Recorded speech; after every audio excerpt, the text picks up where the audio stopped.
And we are live across social media. So, hello everyone. I am Kitty Chambliss of Loving Without Boundaries, and I am delighted to be here with Coach B, who is a very important member of our team here at Loving Without Boundaries. We are delighted to have her as part of our team that is supporting this beautiful and amazing community. So, if you are new to seeing us and you want to become a part of our community, which is on Facebook. It is called Loving Without Boundaries, Healthy Open Relationships and Lifestyle Freedom.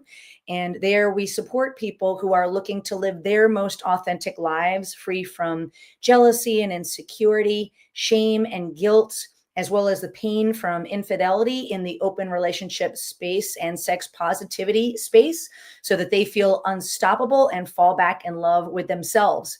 If you're curious about that, if you want to become a part of our larger community, come over and join us on Facebook, or you can also listen to our award-winning podcast that is also called Loving Without Boundaries, that is up for an award for women in podcasting. If you haven't voted yet, feel free to cast a vote for your favorites in different categories.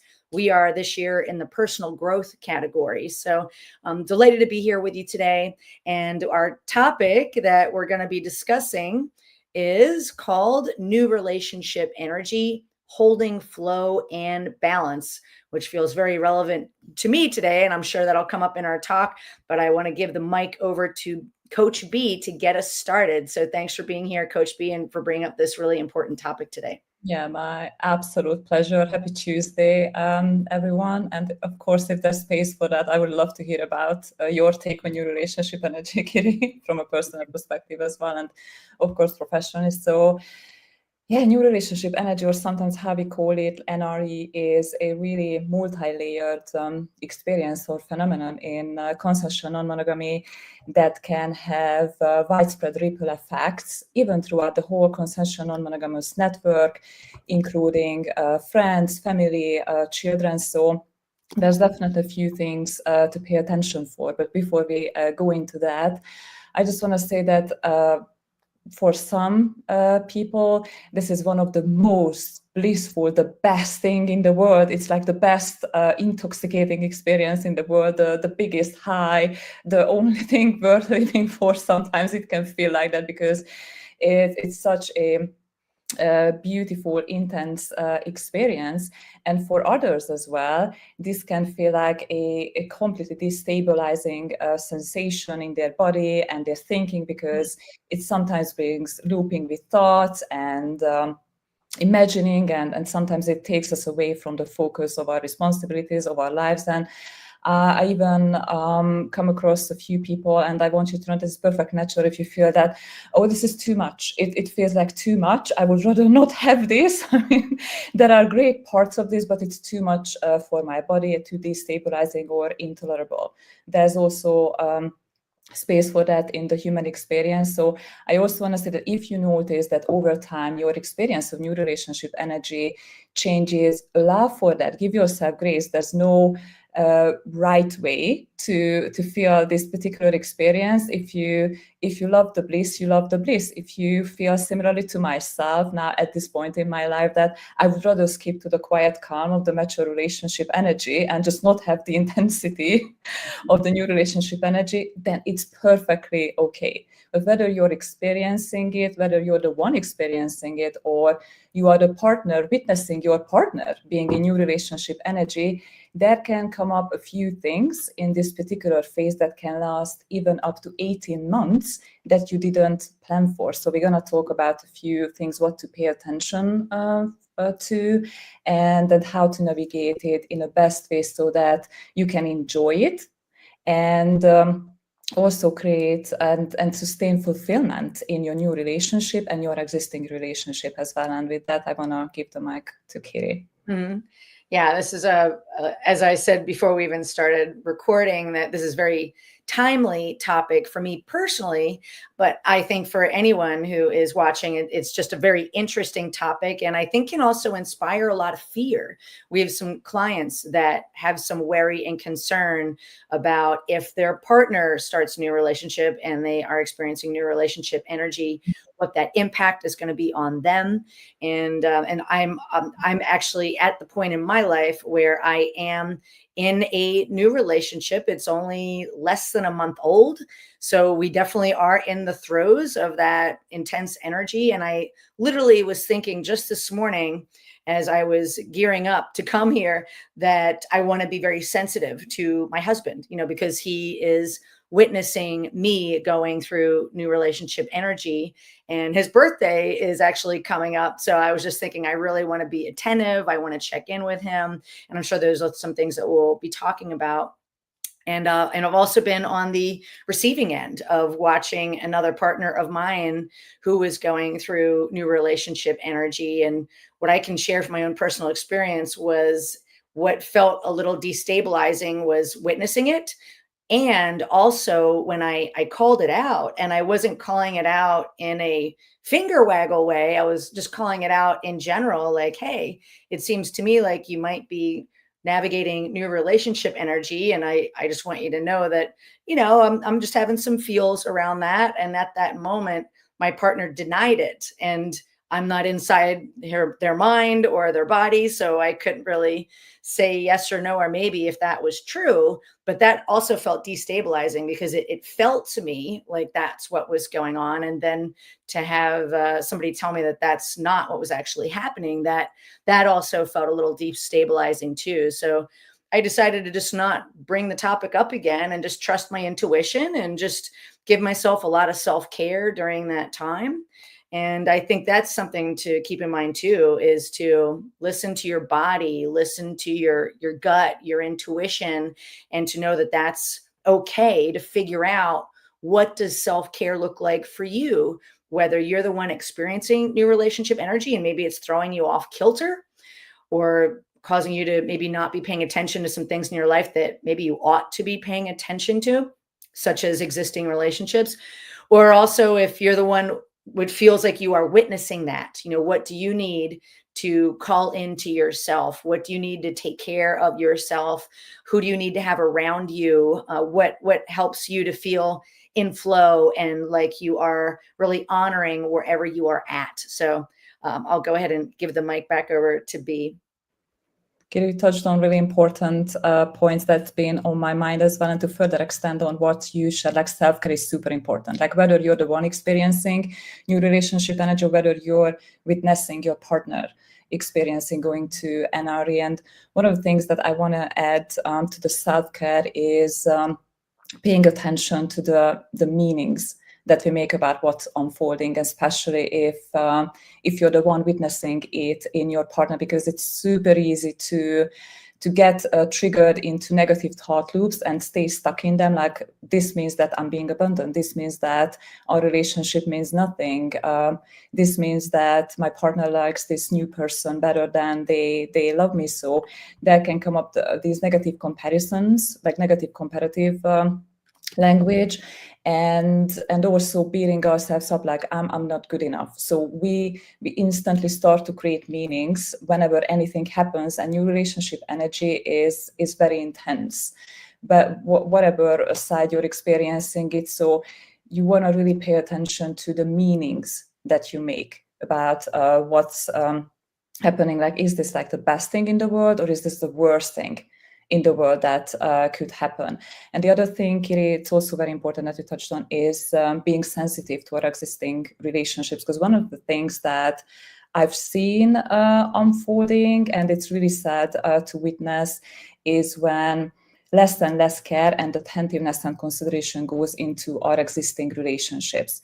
So partially understandable that we're being hijacked in new relationship energy phase when we're experiencing it, because it's a very similar intense state. For example, when we experience anger or frustration, that there's this instant reactivity, like higher brain functions, decision making gets impaired a little bit, and it can be difficult to get back to grounded.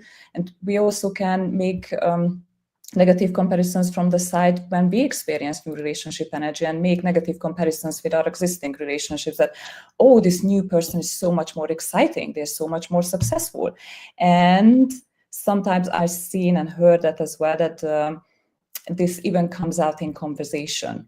So it's not just that I compare it within myself, this new person with my existing partner, but I also speak it out loud. And then I get surprised that why are you blowing up? Why is this a problem? I was just sharing my excitement about this new person, but sometimes you don't notice that you keep beating up your old partner and existing relationship. So there's really something to pay attention to. Similarly to any high intensity emotion, anger, frustration, disappointment, you want to keep your emotions in check. So you come from a place of consideration and sensitivity.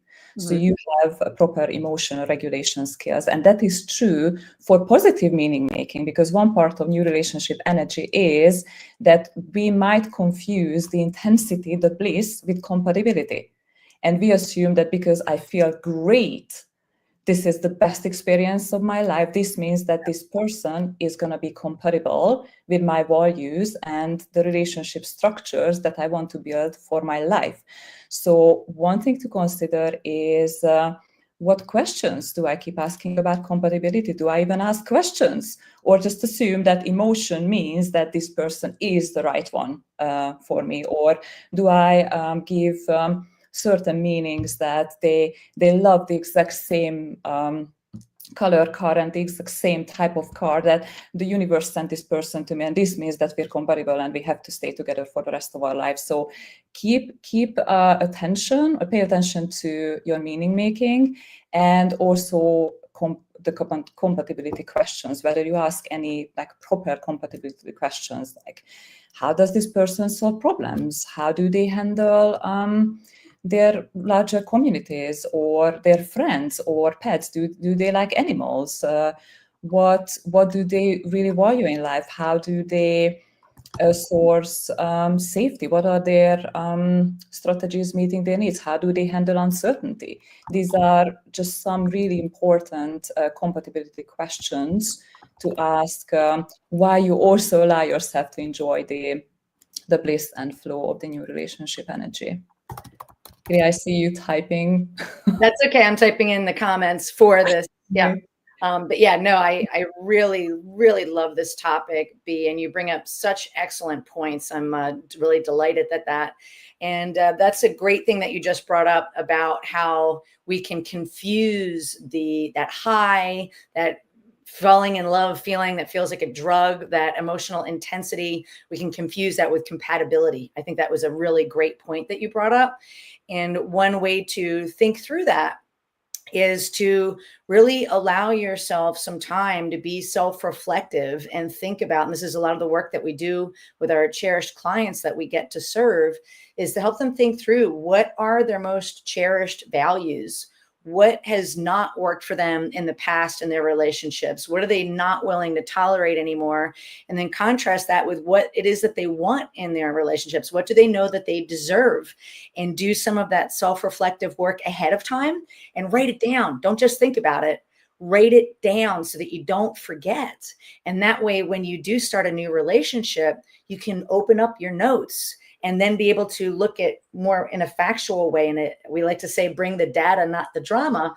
Is this person I'm super duper excited about, where maybe my clouding might be a little bit foggy, are they lining up with what I said that I wanted a few months ago when I was very clear-headed?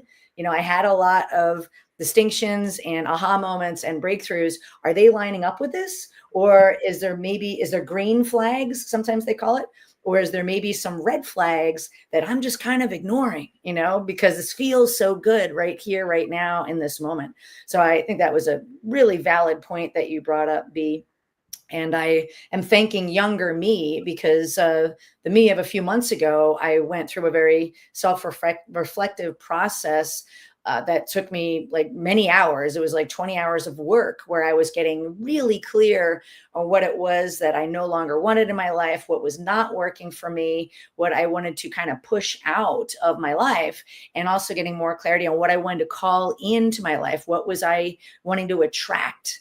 And get really clear on that and write it down. And so recently I have been able to review some of those notes and just, think through, like, is this person that's in my life right now, are they lining up with this? And it was great and felt really in a place of feeling unstoppable, like we said earlier, and just having a lot of clarity when I was able to see on paper, like, yeah, this is lining up. This feels pretty good. And so I was kind of like high-fiving the me of a couple months ago for having done that work so that I can move forward with a lot of true excitement that I'm making a good decision. And again, checking in with my intuition because of the work I've done with mindfulness and meditation and really building that meditation muscle. And this is all different things that we work really closely with our clients on. So really loving this topic and some of the points that you brought up, B. I'll go ahead and give the mic back over to you. Absolutely. Excellent point. And you know that I love the approach of bring the data, not the drama. So I'm glad that you highlighted that. And this is all part of like being really proactive. Everything that you share, that have that internal clarity. What do I stand for? What do I want to experience? To do that preparation work ahead of time personally, and that can save us just so much effort and time and pain in the long run if we have that particular clarity. So what I want to add to what you share, Kiri, is your best, most valuable currency is going to be your own clarity and data that you gather. So I already gave some questions here. So just think about like what's important to you in life, like as I said, like how does this person solve problems? How do they handle uncertainty? Do they have emotional regulation skills? Do they have the awareness to accurately portray themselves to me? So these are some really great questions, and why collecting the data is important, because if we don't gather the facts, then what the brain does is going to fill in the gaps with positive expectation that might not be factually true. So we just see a little piece of the puzzle, and the brain will fill it with positive like hopes and daydreaming that may not correlate with factual data. And if we don't gather the data, if we don't have our own clarity, and we don't navigate that with a proactive care and consideration by enjoying the bliss of the flow, what can happen is we find that maybe 2 years later down the road, oh, okay, I didn't know that this was part of the package. So that type of work that you've been doing, Kiri, for yourself, doing the self-reflective work, can save so much time and pain further down the road, and let you enjoy the joy. Like, exactly. That's a great way to say it. Let you enjoy the joy. That was beautifully said. I love that. I love that. Yeah. And I will stack on that. You touched on some great points. I've recently, there's going to be a podcast coming out by a good friend of mine, Mike Barson. I don't want to mess up his last name to say it wrong. Mike B. And he talks about his definition of trust, and you touched on some of it. So, and that also means trusting yourself. But when you're building trust with somebody else, including in a new relationship, I love his definition, which is empathy plus honesty plus good judgment. Empathy meaning, does this person care about me? Are they showing up in a caring and considerate way? You touched on that, B. Honesty. Can I be myself around them? Do I feel like I can be my most authentic self? And then good judgment. You touched on this too, B. How do they make decisions? Do I like the way that they're making decisions? Does it seem like they are trustworthy in how they make decisions? Are they showing up in a way that appeals to me? And that's the way that you can be building trust. So I thought that was an interesting thing just to touch on there. But I'll let you go ahead, B, and just kind of bring this home a little bit, and then we'll talk about what are some steps that people can do if they want to get some more support in this. Yeah, I'd like to build on with a few things to what you shared. I'm so glad that you brought up the definition of trust as well, and also like how do I feel around them. It's a very important skill, and one of the best tip and advice that I could give up until my life to anyone is make the distinction between how you feel about the person and how you feel around them. Because it's possible that, oh, it's so joyful and I feel that like an absolute bliss, but I feel small, inferior, I feel shame, guilt around them. And sometimes it's something completely irrelevant to the situation and the person. And sometimes, if you notice that you're a quite confident person, you feel like well put together, you enjoy life, and particularly around this person, you feel lots of dread. You might notice that you go back to old patterns of fixing, rescuing, or victimhood, or you collapse around them. It's worth reflecting on that as well. Like, what about this person specifically, or what about this situation or dynamic specifically that has me activate parts of me that I thought that I left behind? So that's an important compatibility point as well. And the last thing that I wanted to add here is what to lean into. So how do we stay rooted in this whirlwind of emotions and experience? So what to lean into, enjoy yourself. What to slow down is big decisions and your actions. So be aware that these emotions might not cover facts. So compatibility checks are important. So like big decisions like sharing finances, cohabitation, slow that down a little bit. It doesn't mean it doesn't have to happen. Just wait until the emotional intensity subsides a little bit, so you can make conscious decisions that are really in alignment with your values and not with the bliss in the moment. The third thing that I wanted to share is what to stay rooted in. Amidst the intensity is, Kiri, you already touched on that, your values, your skill sets such as communication, emotional regulation skill set, the compatibility checks, active appreciation towards your existing relationships and partners, which means that through actions as well, like you make sure that your existing relationships are cared for as well, leaning into your standards and boundaries, agreements. You can also ask for accountability from others as well, like friends, like just entrust them with this type of thing. That just poke me a little bit if you say that I steer away from what I set out for myself that I wanted to achieve. Like I said that I wanted to be, for example, empathetic here, or slow things down, and you say, or you see that, oh, I'm just running with the horses and I just can't be stopped. Just please poke me a little bit, like give me a loving poke there. And of course you can involve experts as well, like expert help if you feel that you don't necessarily have the skill set or trust yourself with your own new relationship energy, or if you fear your partner's new relationship energy, that start working with experts who can help you with building the proper skill set. Mm-hmm. Thank you for that, B. And to that last point, if you are realizing like, hey, I really could use some outside help, or you want to talk to a professional or find a mentor or a coach to guide you, I just put a link up on the screen here. It is lovingwithoutboundaries.com/apply. If you want to have a conversation to see if working with a coach and a coaching team that really cares about you and your well-being, folks who understand new relationship energy, who understand consensual non-monogamy and all the complexity that goes along with that. And maybe you're struggling, whether it's with releasing any jealousy or insecurity or shame or guilt or whatever might be coming up, confusion that may be coming up, feel free to book that call. That link just takes you right into my calendar. We'll just simply pick a time that works for you. There'll be a very brief form for you to fill out to see if, just to give me some context for a conversation. And then we'll simply meet on that call. And we're just going to have an honest heart-to-heart conversation to see where you're at, see if I think that I can help you. And if so, we can talk about what that would look like and walk that forward. And if we're not a fit right now, or there's a timing issue, I'll be sure to let you know that. And I'll give you a lot of clarity and value with the time that we have on that call. So again, that's lovingwithoutboundaries.com/apply.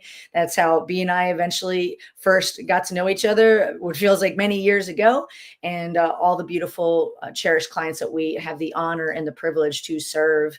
It all starts with that initial call. So it's just a conversation. So with that, I'll give the mic back over to you, B, and we'll start to wrap up our conversation. Yeah, as per usual, thank you, Katie. I brought a few questions to help you navigate new relationship energy, whether you are the one experiencing it or you're witnessing it in your partner. So question number one refers to 3 categories. So what are the most important questions that you want to answer for yourself about this new person?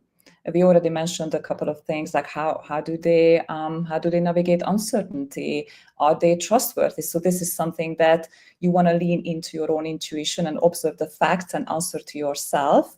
Another category is, what are the most important questions that you want to brainstorm with your existing partner that can be the basis of the agreements, of your agreements that you create around navigating new relationship energy, questions around transparency, privacy, coming out process, cohabitations, check-ins, reconnecting rituals. How do we want to distribute finances and time, for example? And the third category is, what are some really important questions to you that you want to specifically ask this new person, that you want this new person to answer these questions for you? Mm-hmm. The next thing that I wanted to give you a question about is intentionally showing up. So who do you want to be, either when you experience new relationship energy or your partner is experiencing it? So what emotional states do you want to embody? Do you want to embody empathy, patience, grace, calmness, groundedness? What beliefs do you want to embrace? For example, love is infinite is an absolutely beautiful belief. And what are your own behavioral standards? How you want to show up and who you want to be. For example, non-reactivity. So even if I feel really high as a squirrel on cocaine or sad or frustrated, my standard for my own behavior, that is, I'm not going to show up reactive. So I take a pause, I slow things down, and I only say something when I'm calm and grounded and connected to my values. And the third thing that I wanted to touch on with these questions is, what are some emotional regulation skills that you already have that you can lean into? For example, Katie, you mentioned the meditation. So what are some things that you've been already working for you, regulating your emotions? And what are some new skills that you might want to cultivate when it comes to a new relationship energy? Because it's an intense and complex experience. So upskilling is always a good idea. I agree. And that's often one of the missed steps I see in people when they are opening up, is them not getting the skill sets, them getting the conditioning and the support to help them open up in a way that doesn't unintentionally damage sometimes their existing relationships. So really beautiful topic, B. Thank you for bringing it up. And so again, just thank you for watching or watching the recording as well. And if you are looking for a community, feel free to join us on our private Facebook community, which is Loving Without Boundaries, Healthy Open Relationships and Lifestyle Freedom. You can also follow our podcast, Loving Without Boundaries, everywhere podcasts are played. And if you're looking to read a book about, if you're needing support on jealousy, there is my book, Jealousy Survival Guide, How to Feel Safe, Happy, and Secure in an Open Relationship, that's available in print, Kindle, as well as Audible. Okay, so with that, thank you very much. Thank you, Coach B, and we will talk to you next time. All right, bye-bye.